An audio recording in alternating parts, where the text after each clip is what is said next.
Welcome to another AP Chemistry Review session. This is Unit 2. So if you haven't seen Unit 1, you should go check that out on this same channel. So I'm going to do 5 multiple choice questions this time to kind of review all of the concepts in Unit 2.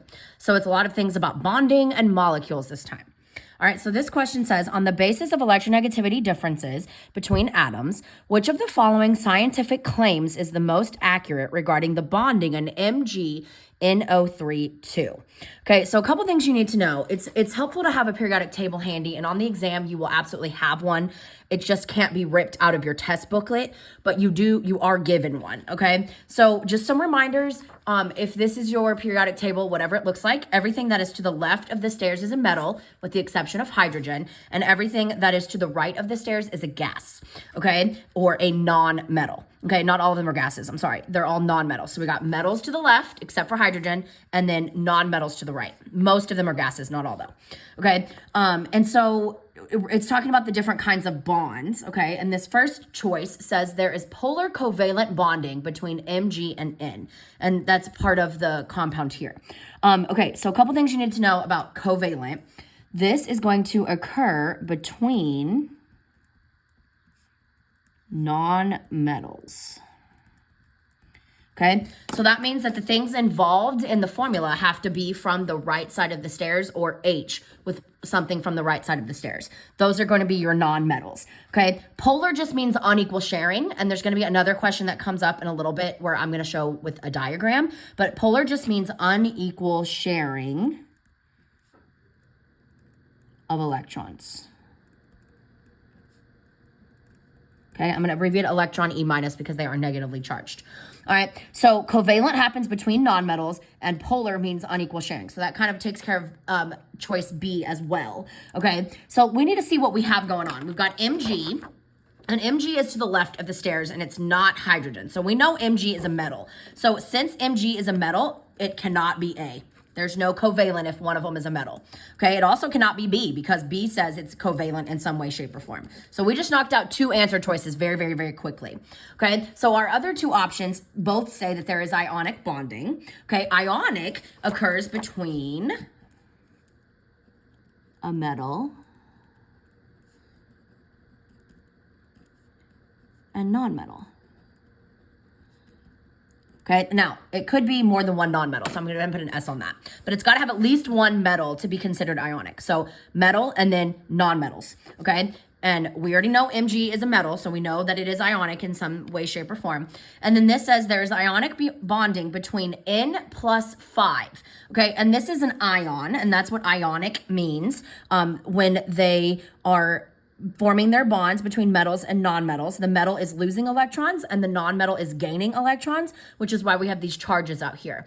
Notice there were no charges here because they didn't lose or gain. They were sharing, which is why we knew it was wrong.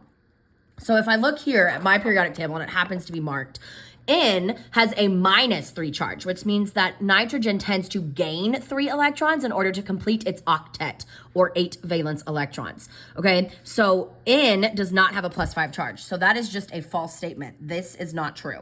Okay, O does have a -2, but our N is wrong. So we know it can't be C. That leaves us with answer choice D. Okay, and Mg on my periodic table, it is in group 2. It has a +2 charge, and then it keeps NO3 together. And you'll notice here in our formula that NO3 is in parentheses. That tells me that that's a polyatomic ion, which means it has a charge. And when I crisscross the charges, it is a -1, and then this had a 2, and that's where the formula came from. So our answer is absolutely D. We knew it was ionic because it was a metal. Okay, and then we had N and O. There were just a bunch of them. They're both non-metals to the right of the stairs. So that kind of fit that definition there, and the charges matched up. Okay, here's our next question. We've got a diagram on this one. It says, molten NaCl is represented by the particulate diagram shown above. Which of the following indicates whether NaCl conducts electricity and best explains why or why not? So, first thing you need to know is that molten here just means liquid. So they try to use some fancy words to confuse you. Okay, but anything that is molten is liquid. Think about it kind of like lava, like it's flowing, okay? Doesn't mean it has to be super, super thin liquid. It's just liquid in some way, shape, or form, usually dissolved, okay? Or heated up until it becomes that state. is represented by the particulate diagram. So we have this diagram here, and you'll notice we've got Na with plus signs inside, and we've got Cl with minus signs. So that just tells me that they are ions, okay, and that they have a charge. And when it has a charge, it means it either lost or gained an electron. The Na's lost electrons to become positive, and the Cl's gained electrons to become negative. Okay, and in order to conduct electricity, the root word of electricity, I don't know if anybody's ever pointed this out, kind of sounds like electron, okay? So you've got to have electrons moving in order to conduct electricity. If the electrons can't move, then they can't conduct the current. There is no electricity that flows, okay? So we know it is going to conduct electricity in some way, shape, or form, but we need to see why, okay? So this says it conducts electricity. True so far, because Na is a metal. And Na is absolutely a metal. It is to the left of the stairs. It's in group number 1.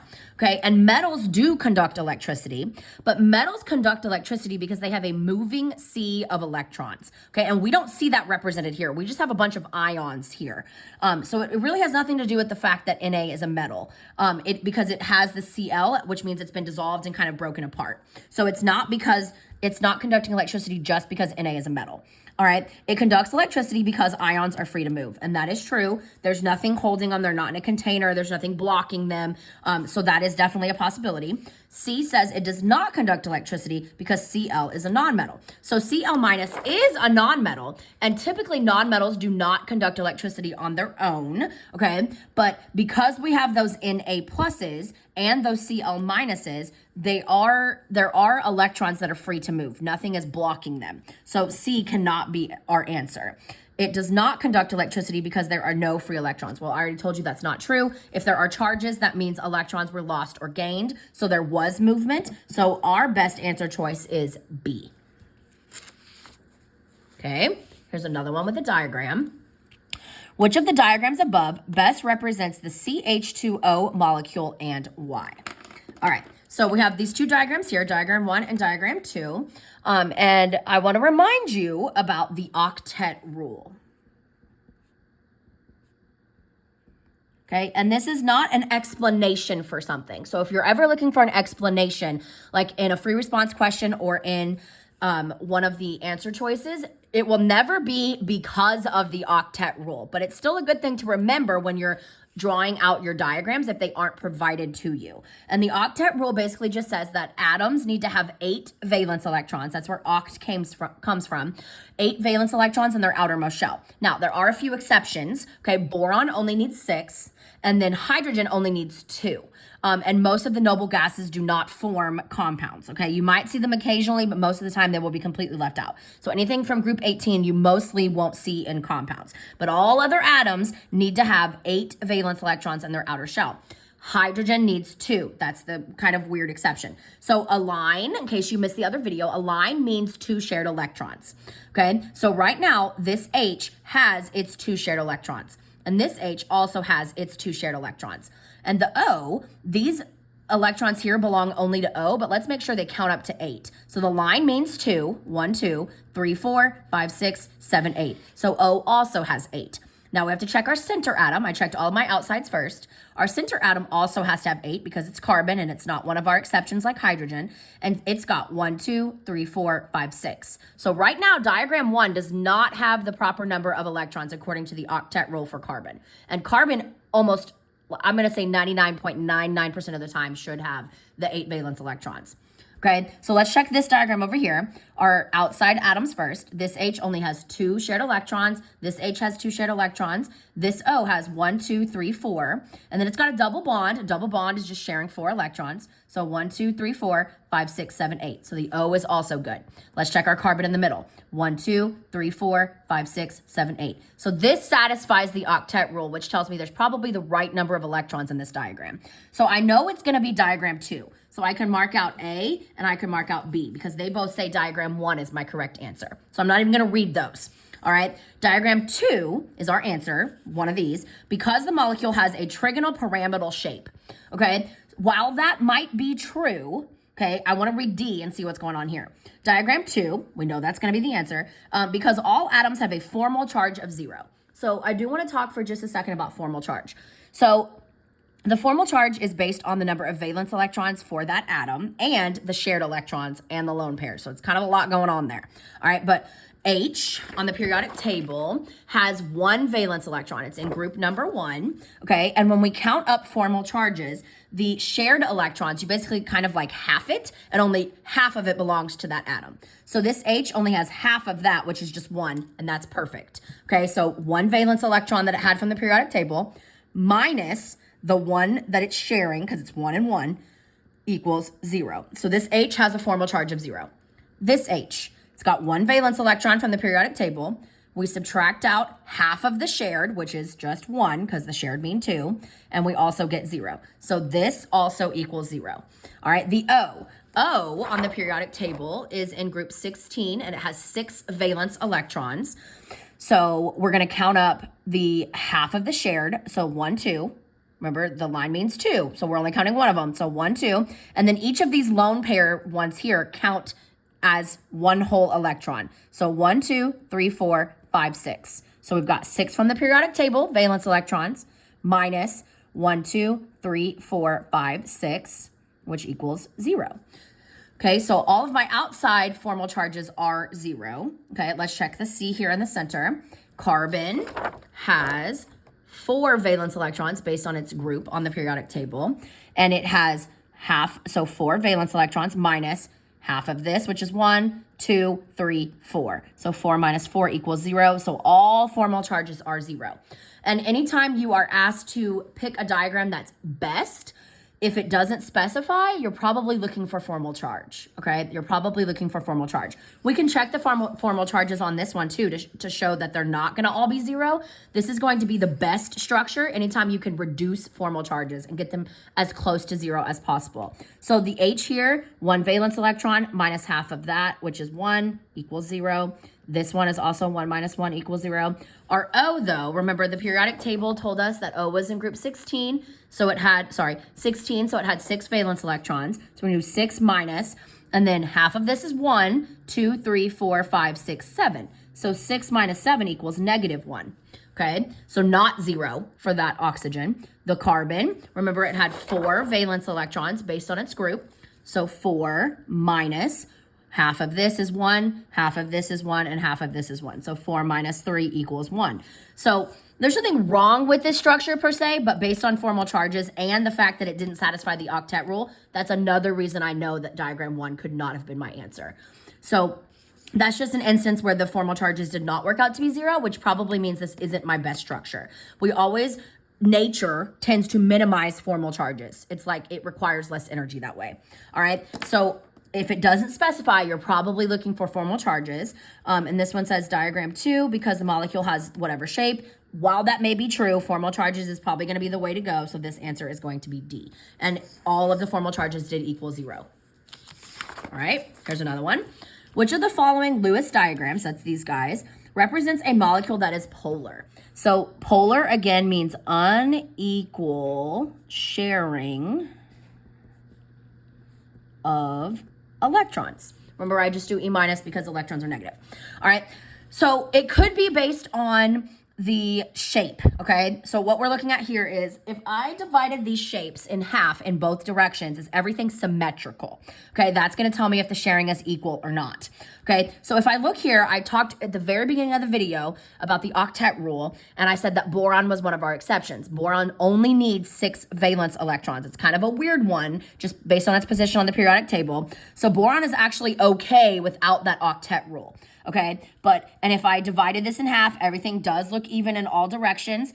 And this is a trigonal planar shape. There's no lone pairs on the center. So lone pairs would be dots that are on the center atom. Lone pairs make things polar. They push and they repel. This is based on VSEPR, valence shell electron pair repulsion. I talked about that in video number 1. But if there was a lone pair on this, then it would be pushing away from the other Fs and it would make this molecule polar. So I'm looking for lone pairs, and I'm also looking for anything that makes the shape uneven or unequal. That's what polar means. Okay, so this cannot be my answer. That is even in all directions. That is what we call non-polar.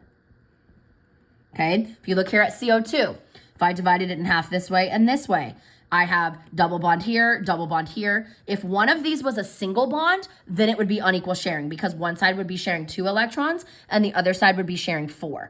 But since both sides are sharing 4 electrons, both of the oxygens have the same number, everything is even. This is also non-polar. So this is not my answer. Okay, C. All right, so if I did divide this in half, it does look even in all directions, okay? But they're trying to trick you because even though I have the shape for it, my H's are not sharing like my chlorines. My H is sharing only 2, and my chlorine is sharing 2, but it also has these other 6 that belong to it. And hydrogen doesn't have any other dots around it or any other electrons that belong to it. So there is something quite unequal about this shape. And as far as electronegativity goes, electronegativity is the love or the want or attraction of electrons. These H's aren't going to be attracting any more electrons. They only need 2 in their outer shell. Okay, these chlorines, however, are, which is why they have these other 6 around them. So there's still something uneven. There's something pulling them apart, like the poles, like the North Pole and the South Pole. That's what polar means, the unequal part. So this is definitely polar, because I had different atoms here with different numbers of electrons. All right, and then if I divided my N in all directions, it is the same atom twice. They've got a triple bond between them, and they've got 2 electrons on both sides. Everything is even. This would be non-polar. So the only one that had unequal sharing was C. Remember, if I had a molecule that looked something like this is really popular on the AP test. Okay, this is NH3, this is ammonia. Okay, so we have H, H, H, everything's even there. And then I've got my N, and we needed the dots because it's got to have 8. 1, 2, 3, 4, 5, 6, 7, 8. So everything's good. Okay, but this lone pair is making it polar. It's pushing away. And so the real shape is something more like that, with the H's kind of in not a straight line at 90 degrees. So it's going to change that bond angle anytime you have a lone pair on the center, or if I had one of these as a double bond and everything else was single, or if I swapped out one of the atoms like over here where they were sharing unequally. Okay, anytime anything is unequal, it's going to be polar. Okay, last example. This one has a picture and it says, which of the following correctly compares the strength of the 2 carbon-to-carbon bonds in the molecule above? So we've got carbon to carbon here, and we've got carbon to carbon here. So those are the ones that I'm kind of focused on, and that's what these are talking about. So hopefully you notice that this carbon to carbon here is a double bond, and this one is a single bond. Okay, so a double bond is 4 shared electrons, whereas a single bond equals 2 shared electrons. Okay, so they are different. All right, so I don't want you to think this one here, C, the carbon-to-carbon bonds are the same strength because they are both bonds between carbon atoms. Yes, they are between carbon atoms, okay, but one is double and one is single. So something is definitely different about them because one is sharing 4 and one is sharing 2. So their bond strength is going to change based on how many electrons are being shared, okay? So the more electrons that are shared, the stronger the bond, okay? It's harder to break 4 shared electrons than 2. Okay, so this one we know is not our answer. They're not the same. One of them is stronger. Okay, the more electrons shared, the stronger the bond. Okay, this one says the carbon-to-carbon bond on the left, that's this double one, is stronger because it's a double bond. That's a possibility. The carbon-to-carbon bonds are the same strength. Oh, there's that one again, because the CCC bond angle is 180 degrees. While that may be true, that has nothing to do with their strength. Okay, so they're just trying to use big words to confuse you. All right. The carbon-to-carbon bond on the right, that's this one here, is stronger because there are more hydrogen atoms attached. So yes, that is true. There are more hydrogens, but that has nothing to do with the bond between the carbon and the carbon. So they're kind of independent of each other, okay? So the only choice that's left is A, and anytime you are sharing more electrons, the stronger the bond. If I had a triple bond, hopefully you can realize by now, is going to be 6 shared electrons. And that's really as high as it goes in AP Chem. There's not 8 shared electrons typically for a quadruple bond. And that's really, really common between nitrogen atoms based on formal charges. Okay, so you will see a lot of nitrogen, especially if it's into like nitrogen bonded to nitrogen with a triple bond. And that would be very, very, very strong. Okay, something else you need to know about double and single bonds. The stronger the bond, the shorter it is, because they're attracted to each other so much, they kind of get as close as possible. And then with a single bond, they're going to be a little bit weaker and longer because they're not quite as attracted to each other. You're only sharing 2 electrons versus 4. So the more electrons, the closer, more attraction there is between those positives and negatives, and they are therefore stronger. Okay, hopefully this helped. Please like, subscribe, and follow.